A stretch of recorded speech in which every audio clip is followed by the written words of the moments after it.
dalam pemilihan anggota BPK ini jauh sebelum seleksi itu orangnya sudah ditetapkan.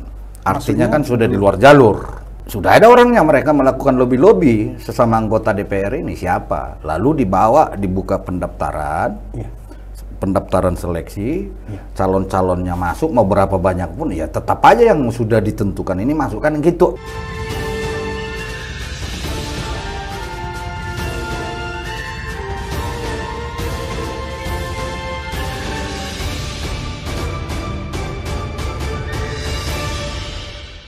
Sahabat Monitor Indonesia, hari ini kita kedatangan tamu istimewa, Direktur Eksekutif Komite Pemantauan dan Pemberdayaan Parlemen Indonesia (KP3I).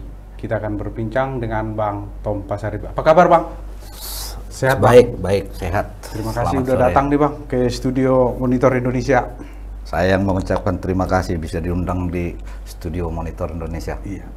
Iya, Bang. Bang, kita berbincang dulu nih, Bang, terkait dengan ulasan-ulasan Abang nih di publik ini beberapa tahun belakangan terkait dengan pemilihan anggota BPK-RI. Apa sih sebenarnya masalah mendasar ini, Bang?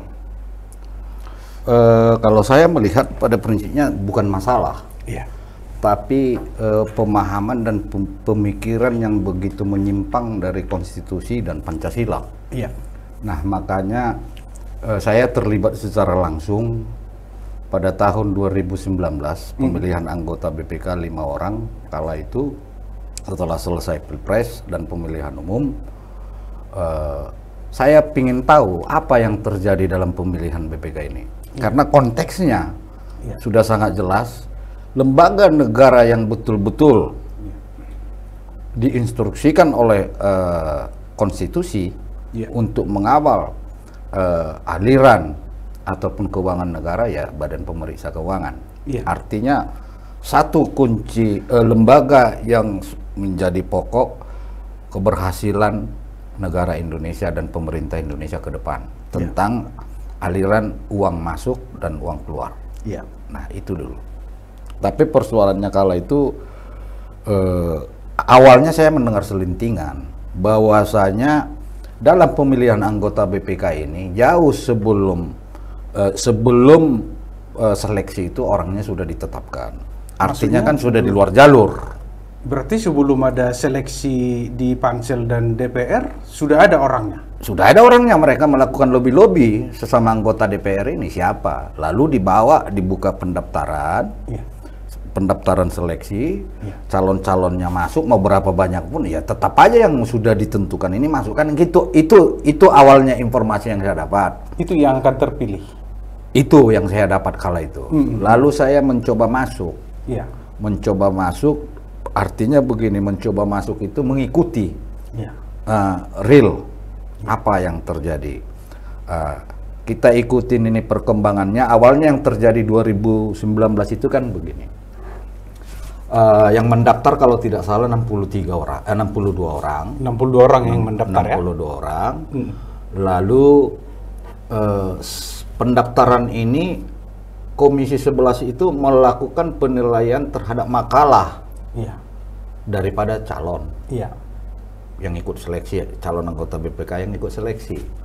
Nah, setelah mereka melakukan penilaian makalah, baru mereka menentukan 23 apa 22 kali itu saya sudah lupa, yang mau dikirim ke DPD sesuai perundang-undangan yang berlaku.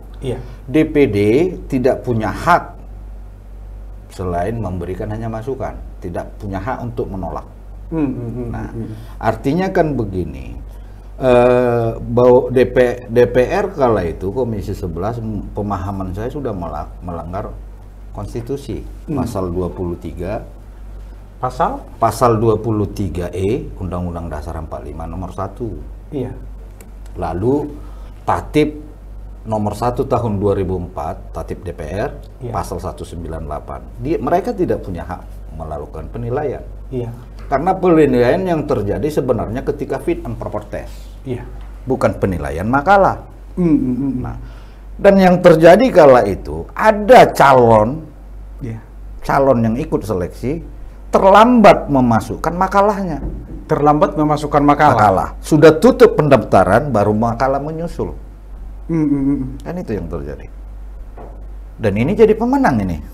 Jadi pemenang, yang terlambat ini jadi pemenang. Itu siapa itu, Bang? Nah, biarlah. Biar yang pansel menjawab itu. Biar dibuka sekaligus kan. Artinya kalau saya kan menuduh. Iya. Nah, sekarang pembuktian apa yang saya ucapkan ini karena saya terlibat. Iya. Ya harus dibuka. Iya. Kenapa saya mengatakan itu? Begitu saya melaporkan kasus ini ke Mahkamah Konstitusi Dewan, iya, MKD, yang kala itu dikomandoi oleh Saudara Dasko, iya, wah seperti minum obat itu. Sekretariat MKD menghubungi kita supaya proses ini begitu cepat berjalan. Itu Sukmi Dasko Ahmad itu ya, sebagai Ketua MKD ya? Ketua MKD 2019. Karena ini kan kita bukan pertama kali kita melaporkan anggota Dewan ke Badan Kehormatan. Iya.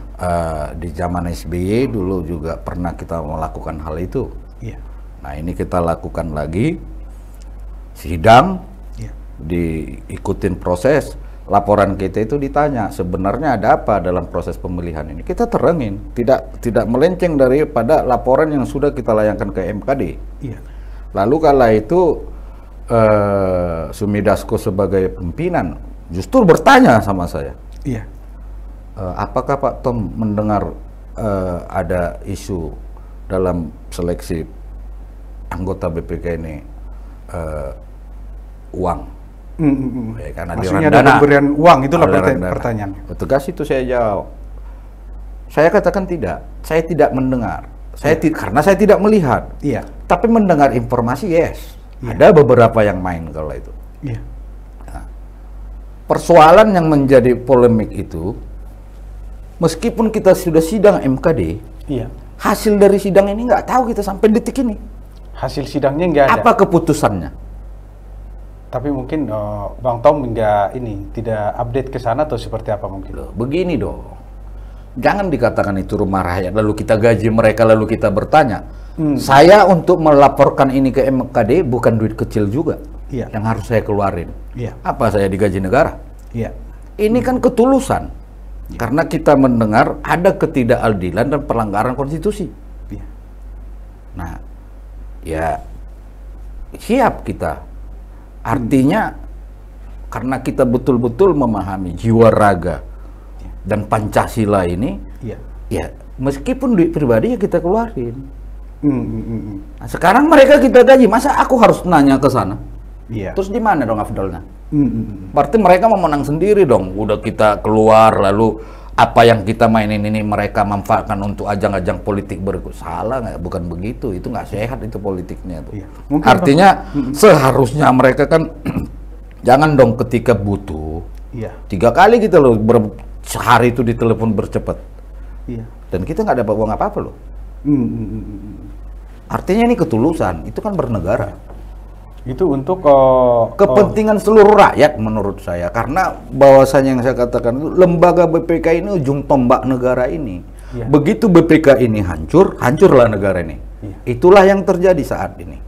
Nah, itu awalnya, lalu kita ikutin terus. Ya akhirnya kelima orang itu, ya, karena memang kader partai. Ya. 5-5-nya kader partai waktu itu. Kala itu 4 kader partai. 4 kader partai. 1 ASN auditor dari BPK. Nah ini yang dipilih. Sebenarnya kalau dilihat dari para calon 62 calon itu, ya banyak auditor-auditor yang berpengalaman di situ ketimbang yang 4. Cuma karena ada kalau tidak salah 2 incumbent ya, apa 3 kala itu ya. Tapi kader partai ya. Ya. Yang incumbent itu ya? Incumbent 1 kader partai, lalu 2 lagi tidak kader partai. Nah, 2 kader partai ya, Haris Azhar juga kader partai itu. Nah, itu yang terjadi. Jadi, kalau sudah partai menguasai BPK, ya, itu kan sudah bertentangan dengan pasal 23E. Pasal 23E 23E Undang-Undang Dasar 45. Ini harus dibaca. Undang-Undang Dasar ya? Undang-Undang Dasar 45 ayat 1. Iya. Untuk memeriksa pengelolaan dan tanggung jawab keuangan negara diadakan satu badan pemeriksa keuangan yang bebas dan mandiri. Masihkah boleh kita katakan sekarang BPK mandiri dengan komposisi? Iya. Saat ini anggota BPK ada 8. Karena 1 masih proses pemilihan sekarang di Komisi 11. Iya. Yang saya dengar juga ini bakal kader partai yang mereka muluskan. Iya.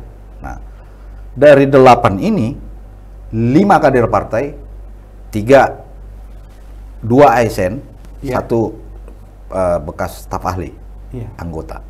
Artinya apa? Yang 1 ASN ini pun sedang bermasalah saat ini, yang pemilihan tahun 2021. Nyoman. Saat ini masih petun. Belum ada putusan petunnya. Karena dia melanggar Undang-Undang BPK nomor 1 tahun 2006, nomor 15 tahun 2006. Itu apa itu, Bang? Prosesnya jelas cacat itu. Nah, 15/2006 itu jelas mengatakan, sebentar saya harus melihat di sini supaya tidak salah, karena ini masalah undang-undang bunyinya apa kan? Iya. Jadi persoalannya sekarang ini ya memang saya melihat memang sengaja badan pemeriksa keuangan ini sengaja dirusak. Kepentingannya apa? Ya tentu apakah ini menjadi kepentingan partai atau kepentingan sekelompok orang? Ini yang perlu sebenarnya dipahami oleh petinggi-petinggi negeri ini, terlebih partai. Ini bunyinya begini. Iya.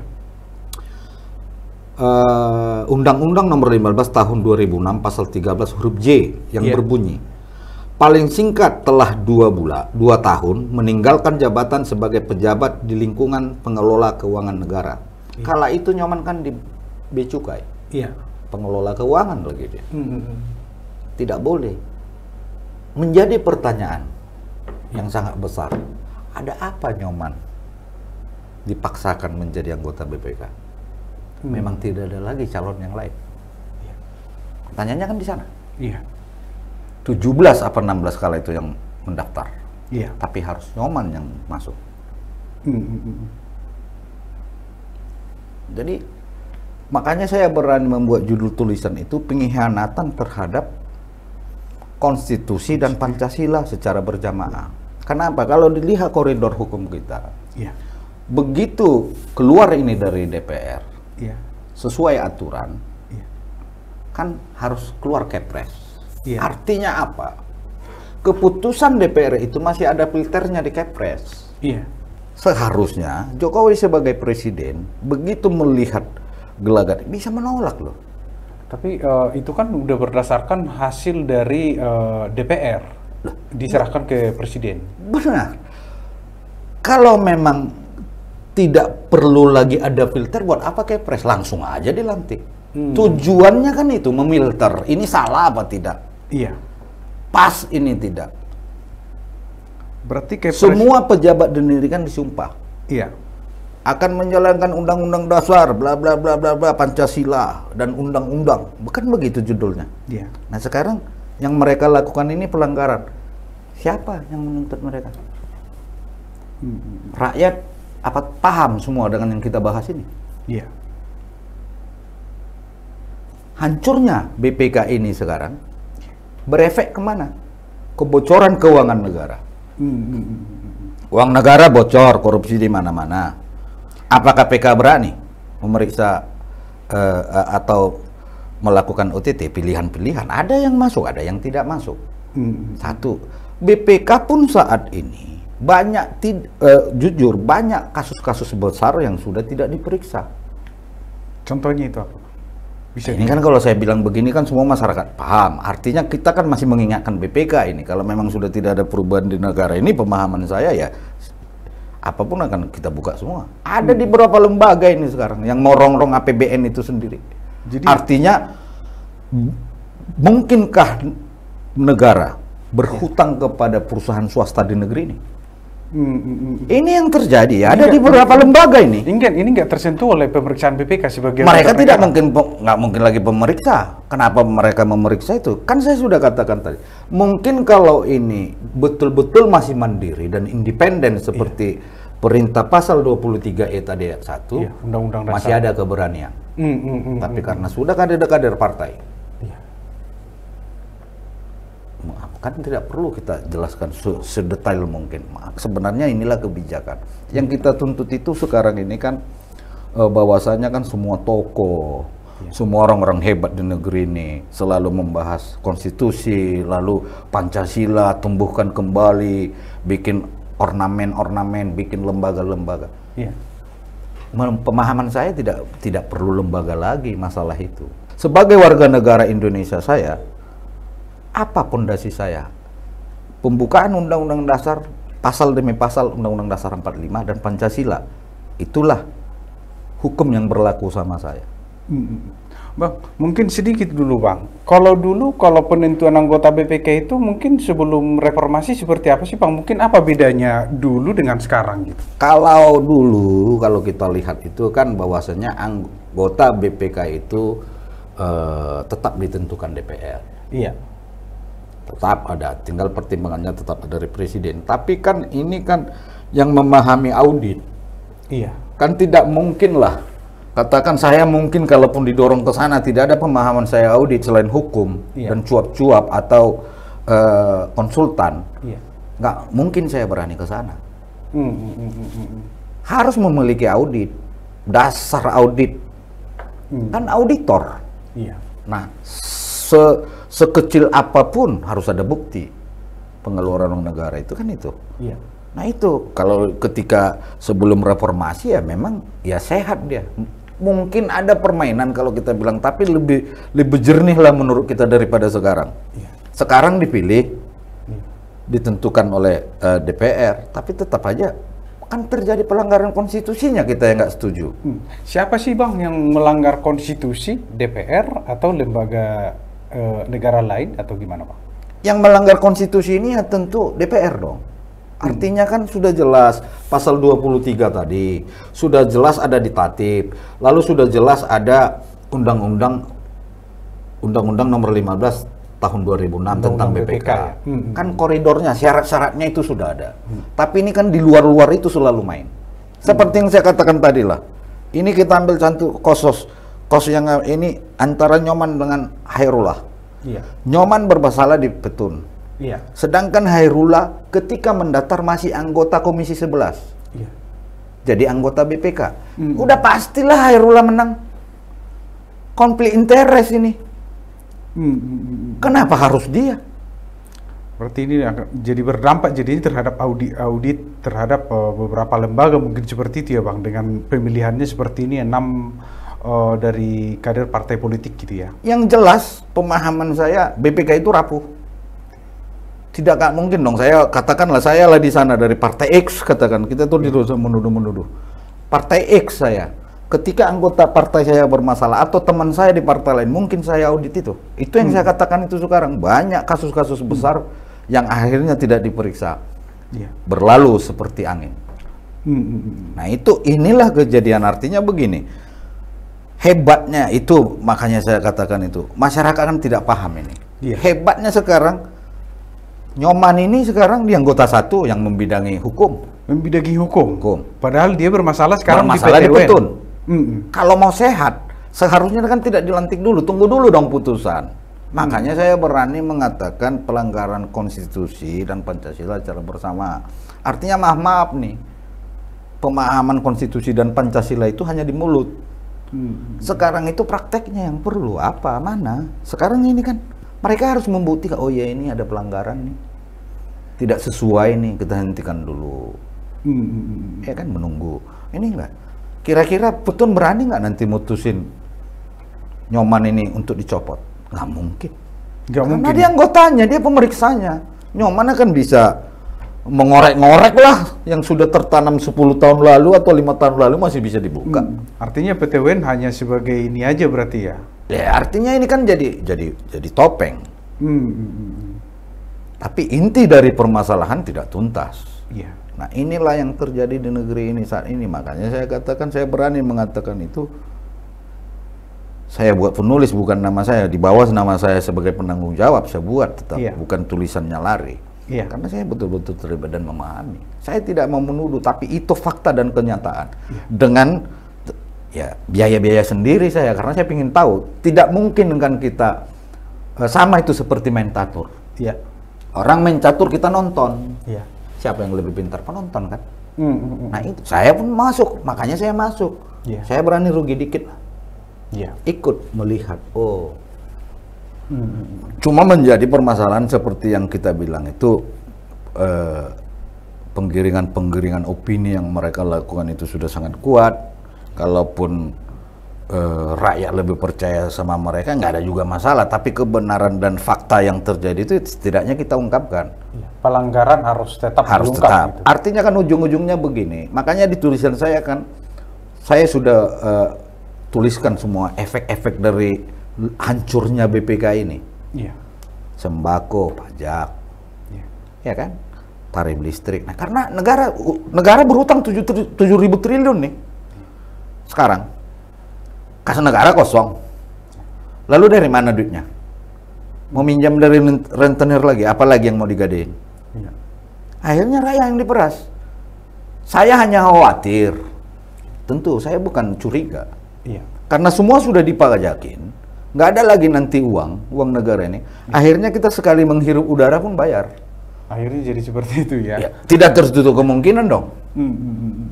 Sedangkan persoalan yang sesungguhnya, inti dari persoalan tidak dipindah dituntasin.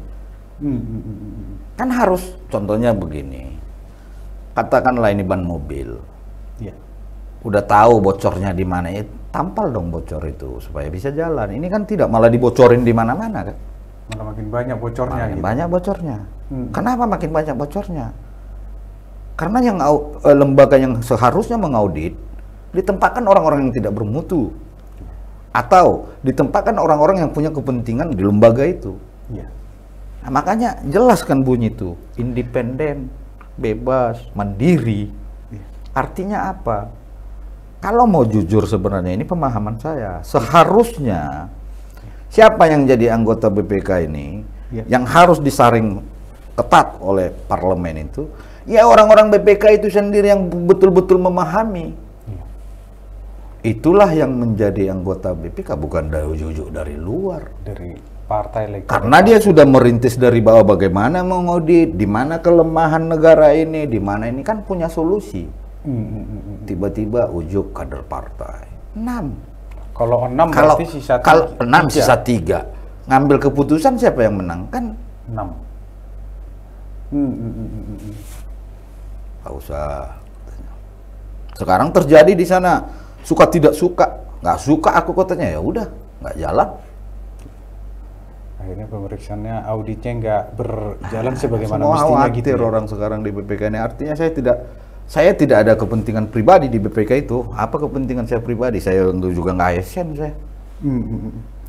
Terus Abang menyatakan bahwa di dalam tulisan Abang itu juga saya baca itu bahwa pemilihan anggota BPK itu tidak manusiawi. Tidak manusiawinya di mana, Bang? Nah, sekarang begini, kalau seseorang yang memiliki karir dan punya kemampuan lalu dibasmi habis, manusiawi tidak itu.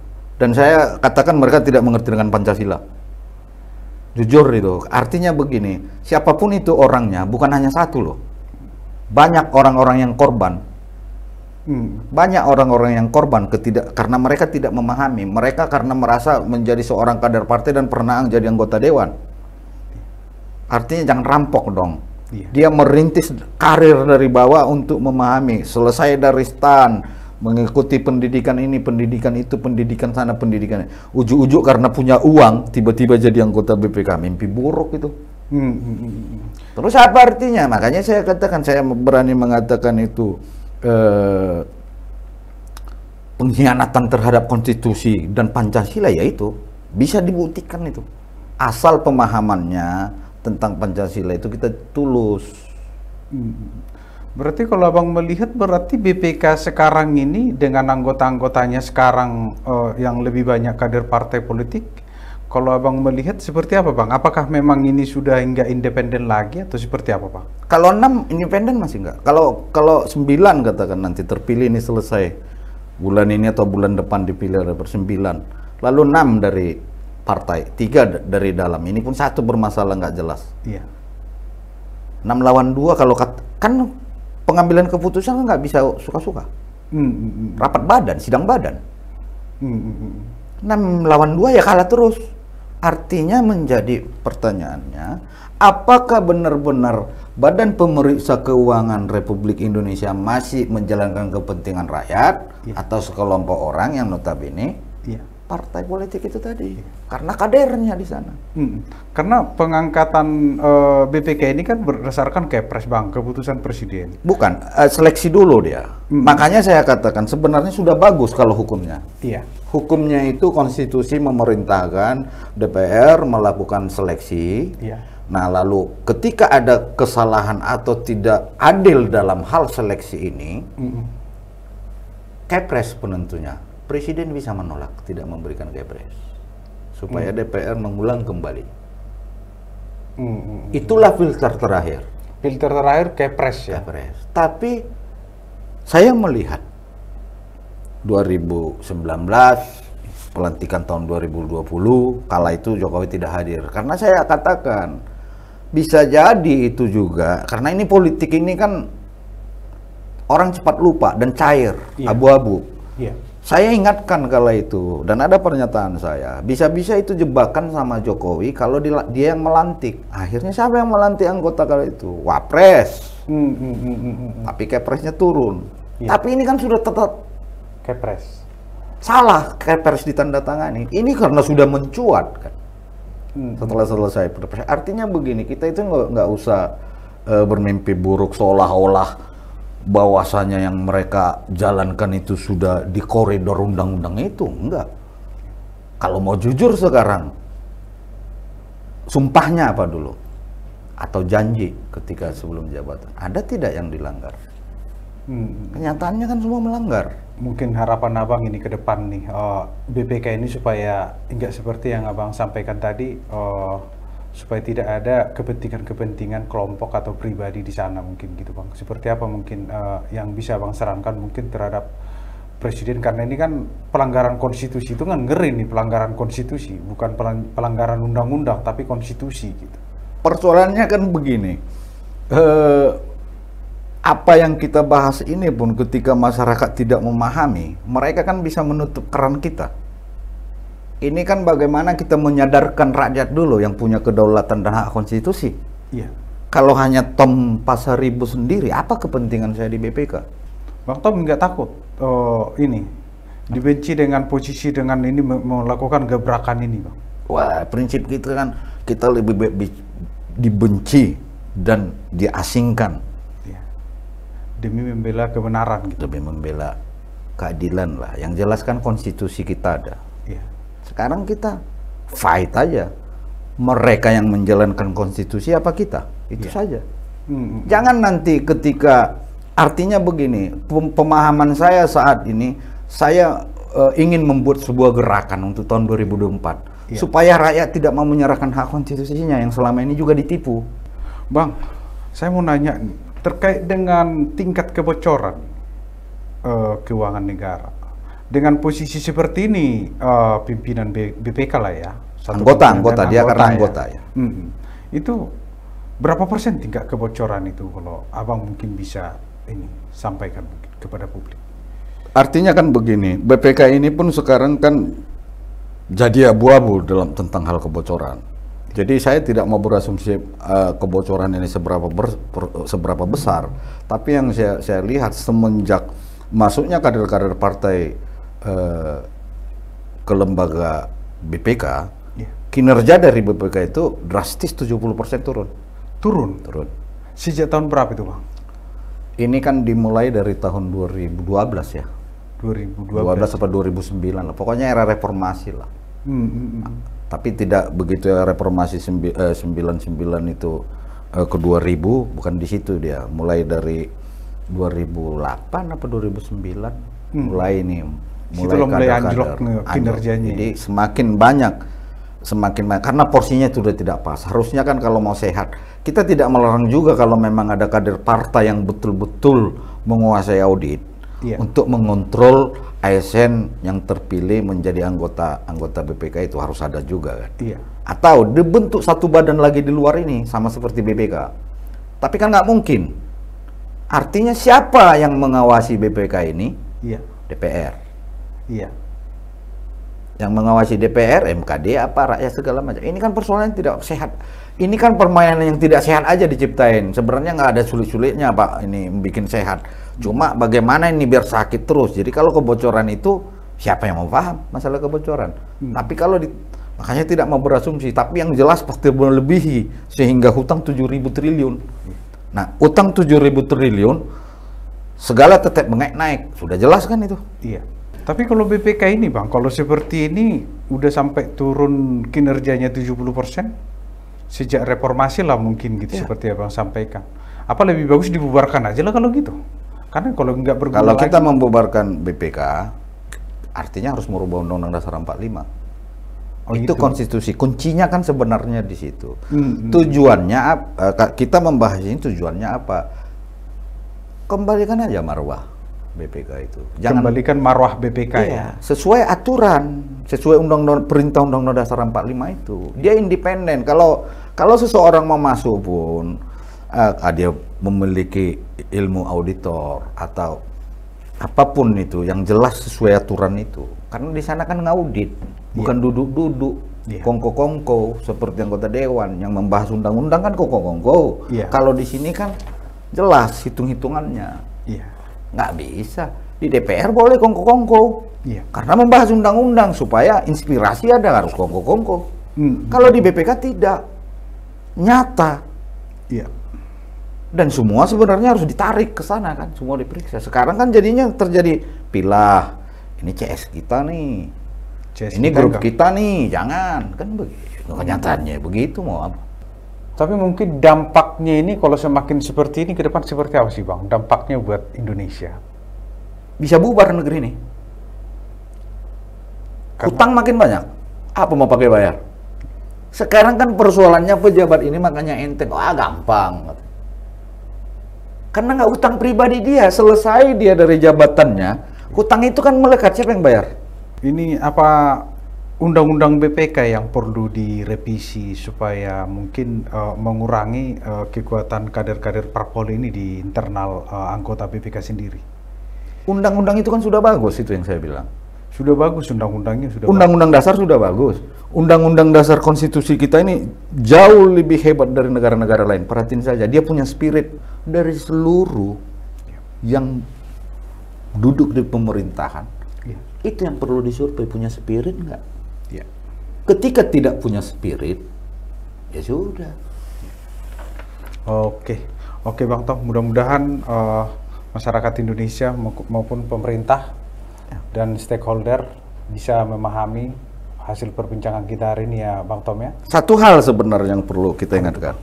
Kalau Jokowi masih menandatangani Kepres yang akan datang ini, ucapan saya tidak salah dong. Artinya kan kemarin katakanlah kurang paham, alpa atau merasa tidak ini kan. Sekarang kalau Kepresnya masih ditandatangani ya sudah betul. Berarti bukan untuk rakyat. Maksudnya Kepres yang mana ya Bang? Ini kan ada Kepres lagi yang harus ditandatangani. Kepres anggota. Terkait anggota? Iya. Dan susunan di BPK itu sendiri. Kan itu yang tadi saya bilang. Kan nyoman di satu kan Kepres juga tuh.